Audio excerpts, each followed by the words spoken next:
রাস্তার মাঝখানে কাঠ কয়লা পুড়িয়ে আগুন জ্বালানোর বিষয়টি দেখা যাচ্ছে এবং সেখানে দুই পক্ষের শিক্ষার্থীরাই আগুন জ্বালিয়ে যে প্রতিবাদ সেটি কিন্তু তারা করছে এবং সাত কলেজ এবং বাকিদের যে ধাওয়া পাল্টা দেওয়া সেটি কিন্তু আসলে আমরা সাউন্ড গ্রেনেডের শব্দ আবারও পাচ্ছি। সাউন্ড গ্রেনেড দিয়ে ঢাকা বিশ্ববিদ্যালয়ের অনার্স সাত কলেজ শিক্ষার্থীরা, তবে সেক্ষেত্রে ঢাকা বিশ্ববিদ্যালয়ের সকল শিক্ষার্থীরা কিন্তু একটা ধাওয়া দিয়ে সাত কলেজ শিক্ষার্থীদেরকে একেবারে সামনে নিয়ে গেছে এবং তারা এখন ঢাকা কলেজের দিকে অবস্থান নিয়েছে এবং আমরা দুই পাশে উত্তেজনা থেমে থেমে যে উত্তেজনা সেটি কিন্তু দেখা যাচ্ছে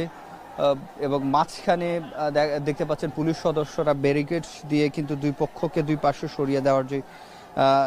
দেওয়ার যে বিষয়টি সেটি